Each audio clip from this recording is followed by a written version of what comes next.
Halo semuanya, Assalamualaikum warahmatullahi wabarakatuh.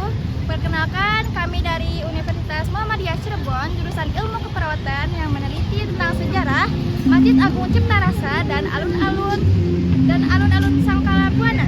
Baik, kami akan memperkenalkan kelompok kami. Kami dari kelompok 4 yang akan meneliti tentang sejarah Masjid Agung Cipta Rasa dan alun-alun Sangkala Buana.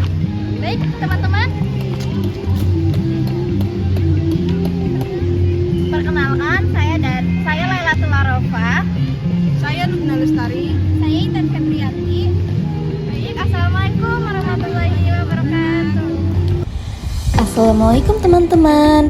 Hari ini kami lagi ada di kota Cirebon, kota yang kaya akan sejarah dan budayanya. Di vlog kali ini kita bakal jalan-jalan ke dua tempat ikonik. Yang pertama, Masjid Agung Sang Cipta Rasa yang penuh nilai sejarah, dan alun-alun Sangkala Buana yang jadi pusat aktivitas warga dan wisatawan. Yuk, temani kami jelajahi keindahan dan cerita di baliknya. Assalamualaikum semuanya. Halo, perkenalkan, aku Lailatul Arofa dari Universitas Muhammadiyah Cirebon. Di sini hari ini aku lagi ada di kota Cirebon, kota tua yang syarat sejarah dan budayanya. Kali ini kita akan membahas tentang bagaimana sih sejarahnya Masjid Agung Sang Cipta Rasa dan alun-alun Kasepuhan atau biasa disebut dengan alun-alun Sangkala Buana.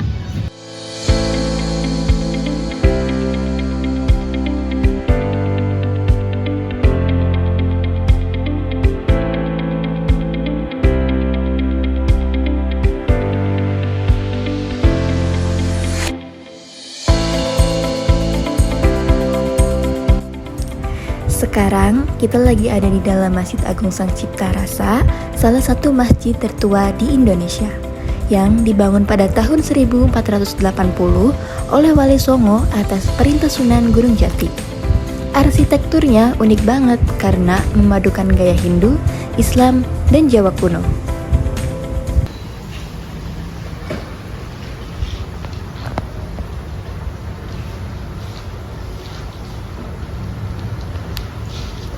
Bismillahirrahmanirrahim. Assalamualaikum Bapak. Waalaikumsalam. Izinkan saya untuk mewawancari Bapak tentang sejarah Masjid Agung Cipta Rasa ini. Apakah Bapak berkenan? Boleh insyaallah. Dengan Bapak siapa? Ismail. Baik. Bapak, izinkan saya bertanya tentang Masjid Agung Cipta Rasa ini. Bagaimana sejarahnya, Pak? Jadi Masjid Agung Sang Cipta Rasa adalah salah satu masjid yang dibangun oleh para wali, 9 wali. 9 wali semua terlibat dalam proses pembangunan masjid ini. Nah, kebetulan posisinya ada di daerah Jawa Barat, yang mana di situ adalah wali yang berkedudukan Sunan Gunung Jati. Jadi beliau yang memang bertanggung jawab untuk wilayah Jawa Barat. Masjid ini dibangun tahun 1480 Masehi. Ya. Jadi ketika masjid ini dibangun, dasarnya adalah banyaknya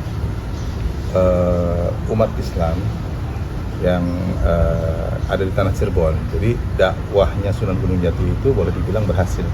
Banyak orang-orang non-Muslim yang masuk Islam. Jadi masjid yang ada pada saat itu, yaitu Masjid Pejagrahan, kondisinya kecil, kurang memadai untuk bisa menampung jumlah jamaah yang cukup banyak. Akhirnya oleh istri Sunan Gunung Jati yang bernama Ratu Nyai Mas Pakuwati diusulkan untuk membuat masjid yang lebih besar, yang lebih representatif.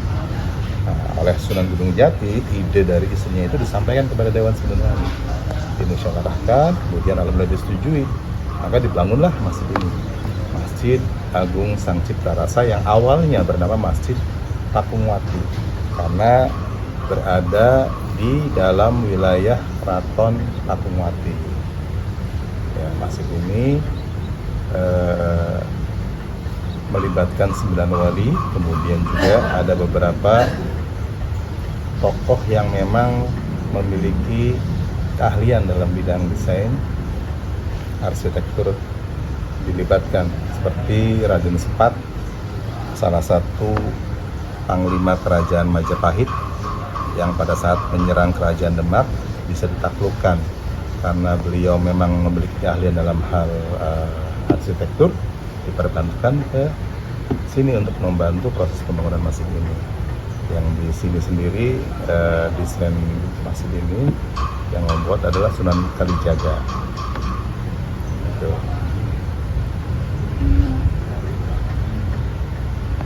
Jadi pola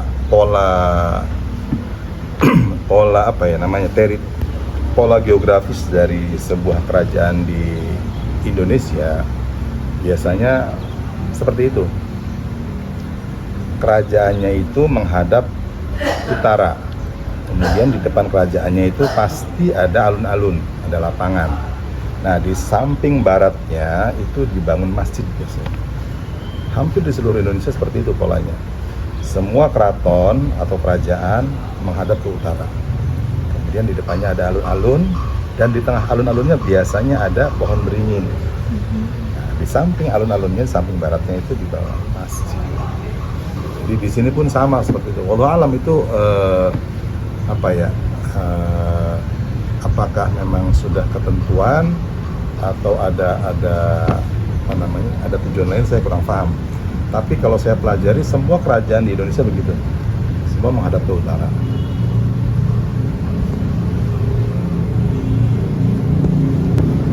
Alasan pengunjung berkunjung ke sini untuk apa ya Pak? Macam-macam. Yang pertama jelas ada yang pengen ibadah ya, sholat karena ini masjid. Kemudian yang kedua ada yang pengen wawancara nih, kayak ada yang juga observasi gitu kan, ada yang meneliti tentang bangunannya, ada yang meneliti tentang sejarahnya, ada yang meneliti tentang unsur-unsur bahan bangunan yang dipakai. Kemudian ada juga yang sekedar pengen tahu. Ya utamanya banyak pengunjung itu datang ke sini, mereka pengen tahu bangunan peninggalan wali. Karena bangunan masjid peninggalan wali itu yang masih terjaga keasliannya hanya masjid ini. Masjid peninggalan wali 9 lainnya itu sekarang sudah berubah, sudah direnovasi dan lebih modern. Nah, karena apa? Karena wali di Cirebon itu beliau adalah tidak hanya seorang wali tapi juga seorang raja, seorang kepala negara. Dan sampai sekarang pun kerajaannya masih ada, keturunannya masih ada. Nah, karena pengelolaan masjid ini pun diserahkan kepada kerajaan, pihak kerajaan menginginkan keaslian masjid ini dijaga. Berbeda dengan masjid-masjid peninggalan wali lainnya yang dikelola oleh pemerintah kota. Mereka banyak melakukan renovasi tanpa menjaga keaslian masjid itu sendiri. Akhirnya yang terakhir direnovasi itu dirombak total Masjid Agung Kudus, peninggalan Sunan Kudus. Yang tersisa hanya bangunan menaranya saja. Bangunannya sudah bangunan modern. Baik Bapak, izin mengkonfirmasi. Kalau proses pembuatan masjid ini tuh berapa lama sih sampai jadi sempurnanya tuh masjid ini? Dari tahun berapa gitu? Ada yang menceritakan menurut salah satu versi sejarah masjid ini dibangun dalam waktu 1 malam. Ada juga yang menceritakan masjid ini proses pembangunannya itu sekitar 9 bulan. Itu ditujukan dengan prasasti yang ada di sebelah selatan. Jadi ya Allah alam, menurut versi sejarah masing-masing ya, dengan dalil masing-masing yang argumen yang menguatkan, namanya juga sejarah. Sejarah itu dari akar kata syajarotun ya, yang artinya pohon. Pohon itu kan banyak cabangnya. Nah, cabang-cabangnya itu ya menceritakan banyak macam-macam sejarah versi. Sementara kita sendiri tidak tahu keaslian sejarah itu seperti apa. Pak, baik izin mengkonfirmasi bahwasannya wawancara ini telah selesai dilaksanakan. Terima kasih Bapak sudah Sama-sama. mengizinkan kami untuk mewawancarai tentang sejarah Masjid Agung Cipta Rasa ini. Baik, kami mohon undur diri. Wassalamualaikum warahmatullahi wabarakatuh. Waalaikumsalam.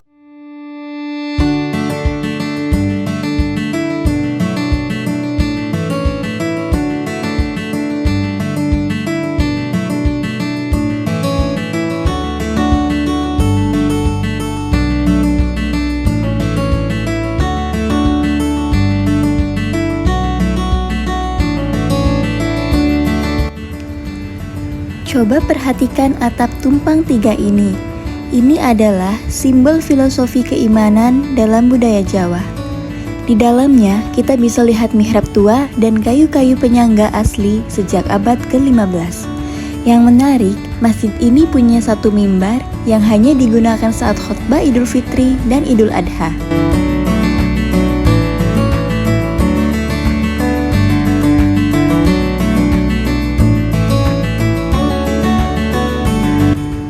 Masjid ini nggak cuma tempat ibadah, tapi juga pusat dakwah dan pendidikan Islam zaman dulu. Atmosfernya tenang dan terasa sakral banget. Nama masjidnya Pakumwati. Pakumwati plakatnya redaksinya siapa? Dugi Hingkersa Masjid Pakumwati Den Martabat Insan Kamil. Babat palastoning dugi ingerang pe masjid yen dugi tahta ingdugi min sahri Jumadilawar min sahri Muharram. Jadi pembangunan konstruksi ini 9 bulan. Diduga menurut Purwakat Sarubanagari di tahun 1720, Syekh Syarif berinisiatif merubah istana Pakumwati menjadi Masjid Sang Cipta Rasa. Sang Cipta Rasa itu dari 3 suku kan. Sang itu penguasa, cipta aku ciptakan hasil karya, kemudian aku rasakan. Jadi sang cipta rasa, aku ciptakan dan kau rasakan kenikmatan denganku. Maka di dalam sholat ada yang namanya tumaknina, tenang, jangan buru-buru, maknanya jauh. Seperti itu Mbak Ida. Nah, sang cipta rasa ini untuk menghindari lapangan sang kala buana. Sang itu penguasa, kala itu waktu, buana itu jaga. Untuk menghindari yang tadi, karena pegangannya adalah menjadi insan kami, untuk menghindari di depan. Ya namanya perhitungan hisab. Maksudnya seperti itu, menjadi insan kami. Nah, di dalam ini ada 30 tiang. 30 tiang. Ini asli ya, Mas? Ini masih asli. Ini 1934, zaman Hindia Belanda. Ini asli kayu ya, Pak? Kayu, ini alhamdulillah. Nah, ini 30 ya. 30. Kemudian yang di depan ini namanya Maksuro. Maksuro. Iya. Yang di pagar ini namanya Maksuro. Maksuro itu tempat sholatnya Sultan Kasepuhan yang di depan, di belakang sana Anoman. Ada lagi tuh di belakang. Oh, dibedakan. Ini Kasepuhan, ini Anoman. Maksuro. Ini khusus untuk Sultan Kasepuhan, ini untuk Anoman. Tapi bukan sebagai imam, Tidak, hanya tempat sultan tempat aja. Sultan aja. Ya, ini namanya Maksuro. Kemudian mimbar ini namanya Rengga. Namanya mimbar Rengga.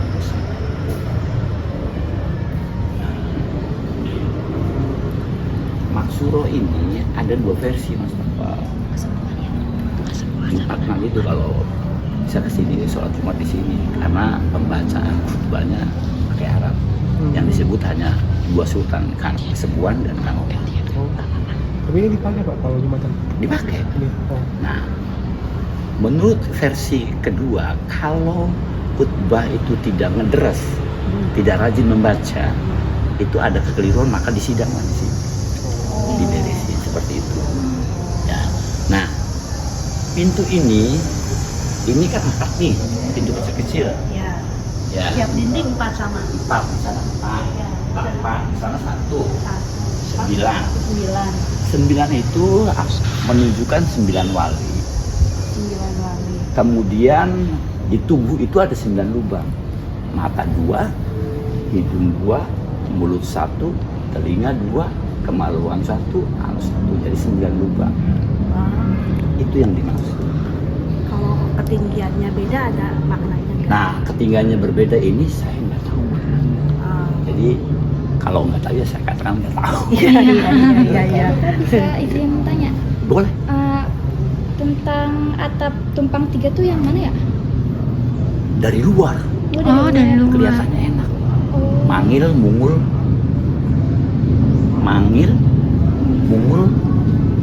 satunya apa tuh? Mangil lah. Mangil. Iya. Mangil, mungu. Nah, itu satunya apa sih? Lupa saya. Mangil itu paling bawah paling atas Pak. Mangil itu apa-apanya tuh? Mangil, mungul, munara apa? Saya juga lupa Oh namanya. gitu, ada Takut. istilahnya itu ya. Iya. Paling bawah mangil. Iya, Bu. Iya. Kenapa dulu? Nggak apa-apa. Maksudnya Saya baru dengar soalnya. kan katanya ada mimbar yang digunakan untuk Idul Fitri dan Idul Adha saja Iya. yang ini. Ini mimbarnya karena sudah sepuh, barangkali belum praktikan yang ini duplikannya. Oh. Tapi yang aslinya Yang asli asli ini. ini Yang ya. tadi kamu siapa namanya? Rengga Kosa. Rengga House. Rengga Kosa. Kan ini ada pengaruh Cinanya juga ya. Ada. Ujungnya itu apa sih yang ininya? Pengaruh Cinanya dari arsitekturnya ini. Konstruksinya atau bentuk Tidak, atapnya? maksudnya kalau Cina sih itu di luar ini ya, di keraton gitu, sumbangan ongtin, keramik Iya. gitu kan, di Kalau dalam. kalau di sini ada nggak? Di sini nggak ada. Nggak ada Itu pengaruh Cinanya. tidak ada. Dari Mesir, dari adiknya Syekh Syarif, Sultan Nurullah, Ya. sumbangan kayu. Nah, satu itu namanya pintu Nirpati Yang mana? yang paling besar. Oh, ini Iya. Jadi semuanya berjumlah 9. Oh, masing-masing ada namanya. Iya, ini Narpati, ini semuanya berjumlah 9. Jadi dilambangkan filsafatnya itu, falsafatnya jadi 9 wali, kemudian 9 buah. Di luarnya 44, Mas Novel. Yang tadi Pak. Ya, yang tadi yang bulat-bulat tuh 44. Ada 44. Nah, kalau azan Jumat itu, kalau Mas Novel nanti Jumat ke depan ke sini, itu ada 7, di seluruh dunia nggak ada. Di seluruh dunia nggak ada, cuma hanya di sini mesti Sang Cipta Rasa azan 7 itu. 7 kali. 7 orang. 7 orang. Panggilan sholatnya berhasil. Tapi korban semua 7 itu. Ada cerita riwayatnya seperti itu. Dari mana ini? Iya, coba di zoom, di foto di zoom.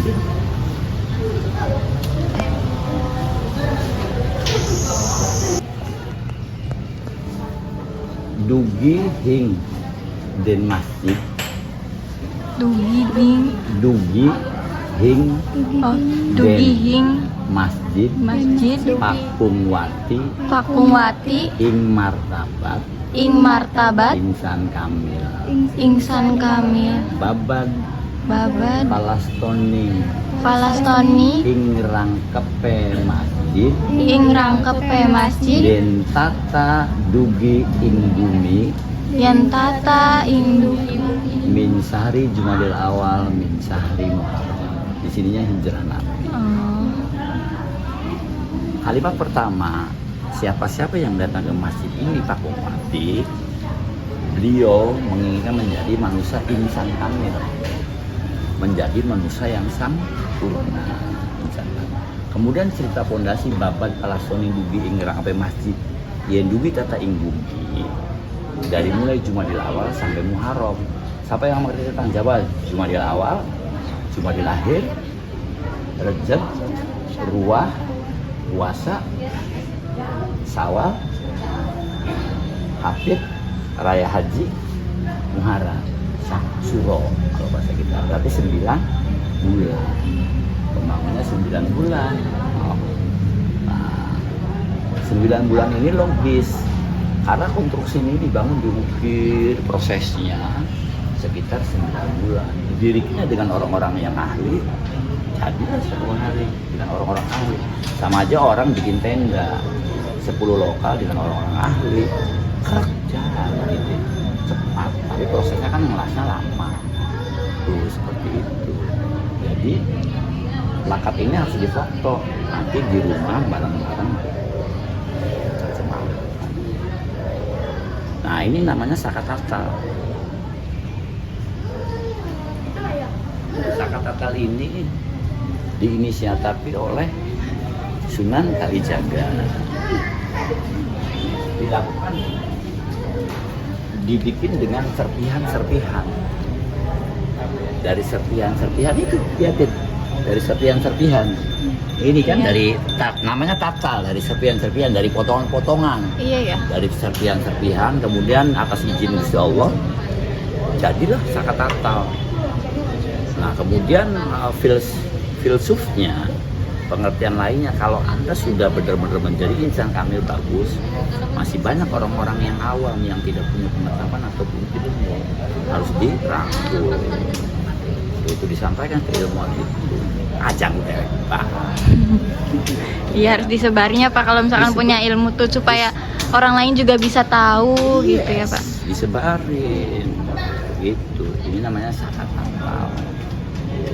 Disebut tatal itu menggunakan serpihan-serpihan atas izin Gusti Allah, jadilah zakat tatal sebagai penyangga Masjid Sang Cipta Rasa. Populer Sang Cipta Rasa itu yang tadi, Sang itu penguasa, aku ciptakan dan kau rasakan kenikmatan denganku. Kalau saya dengan kamu sudah dekat, minta minum sih ke rumah, dikasih kan. Tapi kalau yang belum dekat, kamu siapa, rampok. Tapi kalau udah dekat kan bisa. Oh itulah yang dimaksud makna. Jadi aja khawatir, makanya ada Sang Cipta Rasa itu ada, kalau dalam surat ada tumanina, ada tenang, ada kalimat yang sangat luar biasa. Semuanya luar biasa.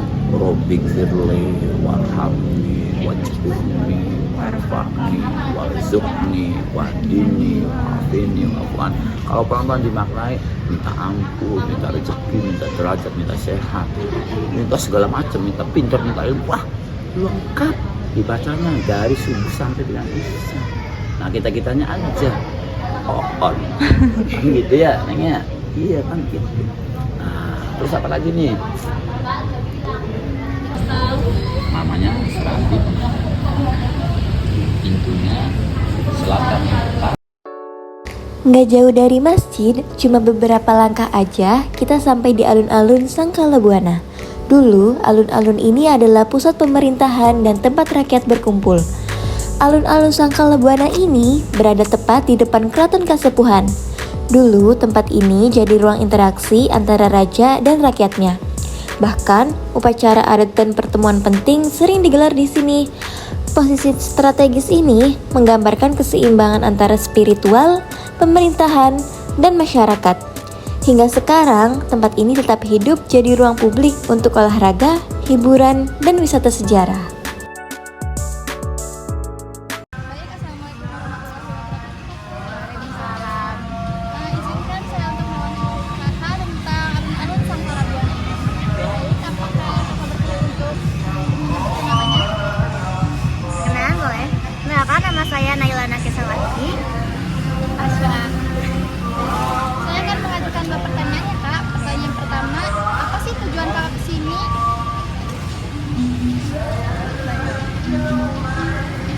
Tujuan aku kesini itu karena di sini kan banyak jajanannya, jadi tujuannya beli smoothie. Terus apa lagi? Yang kedua, apa sih ketertarikan Kakak untuk mendatangi alun-alun Sangkalabuana ini? Karena banyak jajanan juga. Smoothie. Ya, smoothie. Ya, Terus favorit. Kalau soalnya itu ada terus rame aja gitu suasananya. Baik, Kakak, cukup itu wawancara dari saya. Assalamualaikum warahmatullahi wabarakatuh. Waalaikumsalam. Halo Bang. Alhamdulillah kunjungan hari ini dapat membuka mata kita tentang betapa besar dan kaya sejarah dan budaya yang ada di kota Cirebon ini. Seperti Masjid Agung Sang Cipta Rasa dan alun-alun Sangkala Buana ini merupakan saksi bisu perjalanan peradaban Islam di tanah Jawa ini. Halo, terima kasih telah menemani kami untuk mengunjungi alun-alun Sangkala Buana ini dan Masjid Sang Cipta Rasa. Semoga ilmu dan informasi yang kelompok kami dapatkan bisa menambah wawasan untuk teman-teman sekalian. Jangan lupa